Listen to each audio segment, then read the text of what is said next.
L'association Laïcité 40 a organisé leur 8e soirée de la laïcité à Dax. Les établissements scolaires ont été récompensés pour leurs actions menées au sein de leur établissement, notamment les élèves du lycée Haroun Taziev qui cette année se sont engagés sur le sujet. On s'est rendu compte qu'ils sont très investis, c'est-à-dire qu'ils ont plein d'idées. D'abord, bien évidemment, on a travaillé sur la laïcité avec des textes forts pour leur expliquer vraiment ce qu'était la laïcité dans un contexte aujourd'hui où finalement on entend beaucoup de choses. Et c'est un moyen pour nous de leur faire prendre conscience que en les éclairant un petit peu, en les aidant, ils pouvaient avoir forgé leur propre opinion, ce qui est quand même l'objectif numéro 1 dans l'enseignement moral et civique que l'on dispense, et qu'ils soient en capacité, lorsqu'ils entendent quelqu'un qui dit quelque chose sur la laïcité qui n'est pas fondé, à ce moment-là, qu'ils puissent eux aussi argumenter à leur tour. C'est un beau et vrai symbole pour la laïcité qu'un arbre. La laïcité a ses racines dans le cœur du peuple, comme l'arbre dans le cœur de la terre. Comme l'arbre, elle élève et déploie ses rameaux dans le ciel. Comme l'arbre, elle grandit sans cesse et couvre les générations de son ombre. Donc ça résume parfaitement toute l'action que l'on va mener au sein du lycée.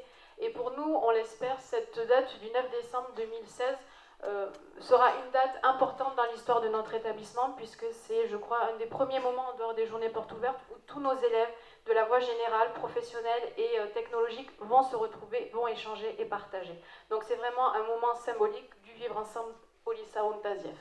Une soirée qui s'est poursuivie par un débat avec l'ancien secrétaire national à la laïcité, M. Jean Glavany. Ben, si vous voulez, l'important c'est la position que prend Jean Glavany. Elle n'est pas la même que celle qu'on a pu avoir l'an dernier avec Jean-Henri Bianco. Tous les jours, il l'a dit, ce sont des notions différentes. Si on demande à 200 personnes une définition de la laïcité, il y aura 200 réponses différentes. Il a apporté la sienne.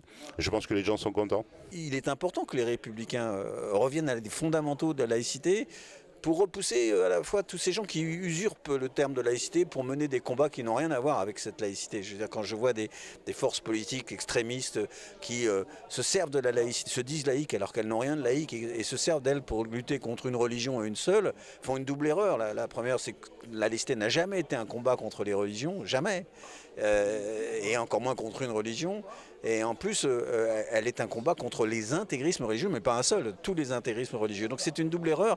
Et donc je pense qu'il est indispensable que les républicains mettent les points sur les i, toujours en disant attention, la laïcité, c'est pas ça, c'est ça. Par exemple, cet été, quand on a vu des flics municipaux débarquer sur une plage pour interpeller une jeune femme qui aurait été trop vêtue pour qu'elle se dévête, mais en faire allusion à la laïcité à cette occasion-là, c'est une insulte pour l'esprit. Et puis ça n'a rien à voir avec la laïcité. Donc il fallait que les républicains crient, ce n'est pas ça la laïcité.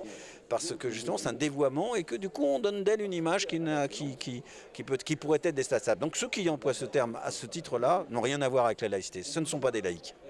Une soirée qui s'est clôturée par une séance de dédicace de son dernier ouvrage, Un combat pour la paix, un combat qui d'ailleurs continue de perdurer. Je crois que tout le monde est très content de cette soirée qui demande à être prolongée, comme Jean Glavany a dit, par les temps difficiles que nous connaissons. Il faut que la laïcité perdure, soit défendue et soit protégée. Donc oui, c'est un éternel combat, la laïcité, mais c'est un combat pour la liberté, pour l'égalité, pour la fraternité des consciences. Donc c'est un combat qui en vaut la peine, voilà.